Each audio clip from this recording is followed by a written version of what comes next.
সংগঠনৰ আৰম্ভণিতে হ'ল আমাৰ বুথ টনকিয়াল যে বুথ যিহেতু আমাৰ ৰাজনীতিৰ আমাৰ যিকোনো দলৰেই নহওক তথাপিও আমাৰতো ক'ব বিচাৰিছোঁ বুথ আমাৰ প্ৰথমতে আমি বুথটো এই ভেটিটো শক্তিশালী কৰিব লাগিব তাৰপিছত আমাৰ ঘৰটো বনাইছে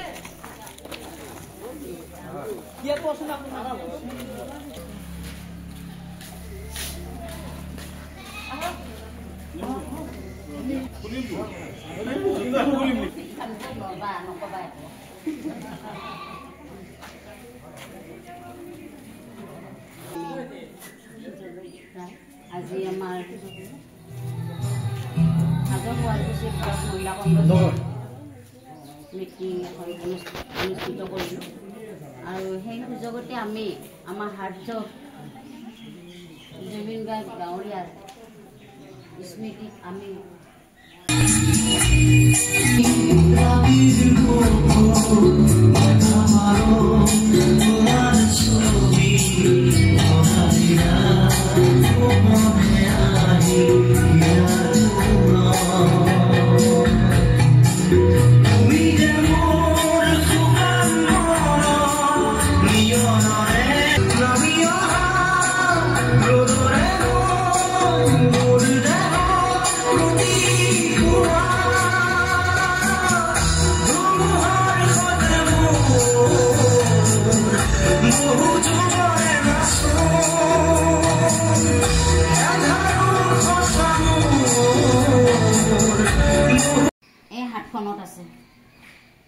এই হাতখন হ'ল আমাৰ কংগ্ৰেছৰ চিম্বল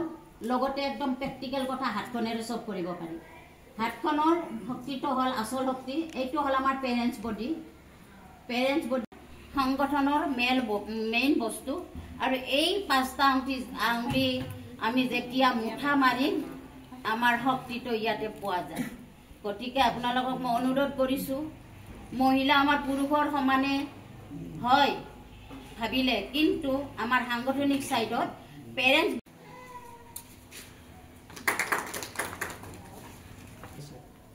আৰু আমাৰ বিএলও অফিচিয়েলি যেটো বিএলও দিছে তেওঁলোকে হয়তো আমাৰ প্ৰত্যেকটো বুথে বুথে ঘূৰি আছে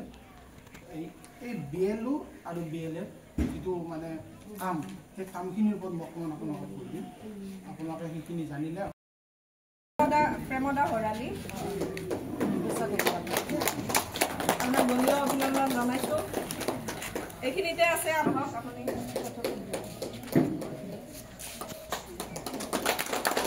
আপোনালোকে আমাৰ দলক সহায় সহযোগিতা আগবঢ়াব বুলি আশা ৰাখিছোঁ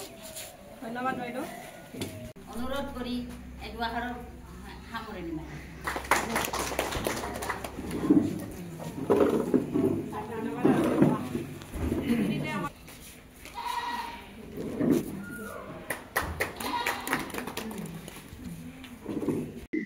খুবে আত্মসন্তুষ্টি পাইছোঁ আচলতে আমি জালুকবাৰী সমষ্টিৰে ভোটাৰ আছিলোঁ জালুকবাৰী সমষ্টি গৈ আমাৰ এতিয়া হাজো শুৱালকুছি সমষ্টি হ'ল মানুহ অসন্তুষ্ট আচলতে বৰপেটা সমষ্টি কৰিলে মানুহ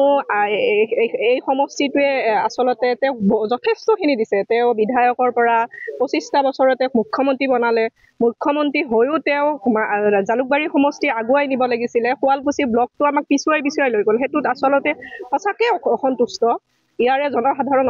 অসন্তুষ্ট ওলাই নাহিলেও বিভিন্ন কৰ্ম সংস্থাপন আছে তেওঁ ভয় ভাবুকিৰ কাৰণে মানুহ পিছুৱাই থাকে কিন্তু মানুহ এইবাৰ নিশ্চিত হাজো শুৱালকুছি সমষ্টিৰ কংগ্ৰেছৰ বিধায়ক আমি দিবৰ কাৰণে বস্ত্ৰশিল্প একেবাৰে বস্ত্ৰশিল্প মানে নিশ্চিন্ন হৈ গৈছে কোম্পানীত কাম কৰিব লগা হৈছে শুৱালকুছিৰ শিপিনীয়ে গতিকে সেইটো এটা দুৰ্ভাগ্যজনক কথা গতিকে একদম ভাল খবৰ আজি সমাজলৈ যোগদান কৰিছে দদৰাত বিজবিজাই থকা হিমন্ত বিশ্ব শৰ্মা ডাঙৰীয়াৰ নেতৃত্ব লৈ থকা জাগাৰ পৰা বিজেপিৰ পৰা মহিলা যথেষ্টখিনিয়ে যোগদান কৰিছে আমাৰ কাৰণে সুখবৰ আগন্তুক দিনত শুৱালকুছি ব্লক মহিলা কংগ্ৰেছ সক্ৰিয় হৈ পেলাই আমি কংগ্ৰেছ দল আগুৱাই নিবৰ কাৰণে চেষ্টা কৰিম আৰু নিশ্চিতভাৱে হাজো শুৱালকুছি সমষ্টি কংগ্ৰেছৰ প্ৰাৰ্থী জয়ী হ'ব আজি হাজো শুৱালকুছি ব্লক মহিলা কংগ্ৰেছে এখন তেওঁলোকৰ কাৰ্যনিৰ্বাহক সভা অনুষ্ঠিত কৰিছিলে আৰু সভাত মোক নিমন্ত্ৰণ কৰিছিলে সেই আহিলোঁ সভাখনলৈ মোৰ লগত জিলা মহিলা কংগ্ৰেছৰ সভানেত্ৰী দীপালী তালুকদাৰ ডাঙৰীয়ানী আছে আৰু ব্লক মহিলা কংগ্ৰেছৰ সভানেত্ৰী জ্যোতিমা দাস ডাঙৰীয়ানী আছে আৰু কেইবাজনো আমাৰ চিনিয়ৰ মহিলা আমাৰ নেত্ৰী আছে। তো আমাৰ উদ্দেশ্য এটাই, যিহেতু আমি এইবাৰ বিধানসভা নিৰ্বাচনত আমি বিজেপিক পৰাভূত কৰিব বিচাৰিছোঁ, এই ক্ষেত্ৰত আমাৰ দলটো শক্তিশালী কৰিব লাগিব আৰু দলটো শক্তিশালী কৰিবলৈ হ'লে অকল আমি কেন্দ্ৰীয় পৰ্যায়ত লাগি থাকিলেও নহ'ব, আমি বুথ পৰ্যায়ত আমি ৰাইজক ওলাই আনিব লাগিব, ৰাইজক আমাৰ উদ্দেশ্যত আমি বুজাব লাগিব আৰু কি কাৰণত বিজেপিক ভোট দিব নালাগে সেই কথাবিলাক আমি ৰাইজক বুজাব লাগিব। সেইকাৰণে আমি বুথ কমিটি, আমাৰ মণ্ডল কমিটি, আমাৰ BLA সকলক আমি প্ৰশিক্ষণ দিয়াৰ ব্যৱস্থাও গ্ৰহণ কৰিছোঁ, যাতে BLA সকলে গৈ বুথে বুথে অলপ ৰাইজক সচেতন কৰি দিয়ে। কাৰণ আপোনালোকে ইতিমধ্যে গম পাইছে যে বিজেপি চৰকাৰখনে নিৰ্বাচন জিকিবৰ কাৰণে বহুত তেওঁলোকে কৌশল লয়, কিছুমান এনেকুৱা বেয়া পদ্ধতি লয় যিবোৰ সম্পূৰ্ণ অগণতান্ত্ৰিক। আপোনালোকে দেখিছে বিহাৰৰ ক্ষেত্ৰত দেখিছে, আপোনালোক উত্তৰ প্ৰদেশক দেখিছে, মহাৰাষ্ট্ৰত দেখিছে যে ভোট চুৰি, তেওঁলোকে ভোট চুৰ কৰে, যে প্ৰকৃত ভোটাধিকাৰ বাদ দিও তেওঁলোকে অতিৰিক্তভাৱে বিভিন্ন ৰাজ্যৰ পৰা মানুহ আনি ইয়াতে ভোট দিয়াৰ ব্যৱস্থা কৰে, যাৰ ফলত আমাৰ অসমৰ মানুহে যদি কাৰোবাক যিটো মেণ্ডেট তেওঁলোকে দিব বিচাৰে সেইটো নহয়, বেলেগ এটা হৈ যাব পাৰে। সেইকাৰণে আমি ৰাইজক এই ক্ষেত্ৰত সচেতন কৰিব লাগিব। আমি BLA সকলক আমি কৈছোঁ যাতে বুথে বুথে গৈ BLA সকলৰ লগত থাকি তেওঁলোকে যাতে অতিৰিক্তভাৱে ইলিগেলি কিছুমান বাহিৰৰ মানুহক যাতে ইয়াতে ভোটৰ লিষ্টত সোমাব নোৱাৰে, সেই ক্ষেত্ৰত আমি যথেষ্টখিনি সচেতন আৰু ট্ৰেইনিঙৰ ব্যৱস্থা কৰিছোঁ। আৰু আপোনালোকে জানে যে মহিলা কংগ্ৰেছ আমাৰ দলৰ এটা শক্তিশালী সংগঠন আৰু মই নিজেও মহিলা কংগ্ৰেছৰ এটা সময়ত অসম প্ৰদেশ মহিলা কংগ্ৰেছৰ সভানেত্ৰী আছিলোঁ আৰু গোটেই অসমত মই মহিলা কংগ্ৰেছ শক্তিশালী কৰাৰ কাৰণে কাম কৰিছোঁ আৰু আজিৰ তাৰিখতো মহিলা কংগ্ৰেছ শক্তিশালী পৰ্যায়ত আছে। সেয়ে আমি ভাবিছোঁ আমি আমাৰ সংগঠনটো মহিলাসকলকো যাতে আমি সজাগ আৰু সক্ৰিয় কৰি দিওঁ, তেওঁলোকৰ যিখিনি দায়িত্ব কৰ্তব্য, তেওঁলোকৰ বুথ লেভেলত, মণ্ডল লেভেলত, ব্লক লেভেলত তেওঁলোকৰনো কি দায়িত্ব দলটো শক্তিশালী কৰাৰ কাৰণে, বিজেপিক পৰাভূত কাৰণে, এই কথাখিনি পুংখানুপুংখভাৱে পাতাৰ কাৰণে আজি মই ইয়াত আহিছিলোঁ। আৰু মই ভাবোঁ যে আগন্তুক দিনত হাজো শুৱালকুছি যিটো বিধানসভা চিট, এই বিধানসভা চিটটোক আমি অতি সহজে বিজেপিক পৰাভূত কৰিব পাৰিম। নিৰ্বাচনলৈ বেছি দিন নাই,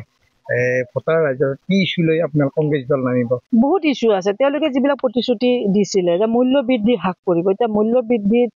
ইমান বেছি হৈছে যে আজি সাধাৰণ এটা পৰিয়াল তেওঁলোকে চলিব পৰা অৱস্থাত নাই।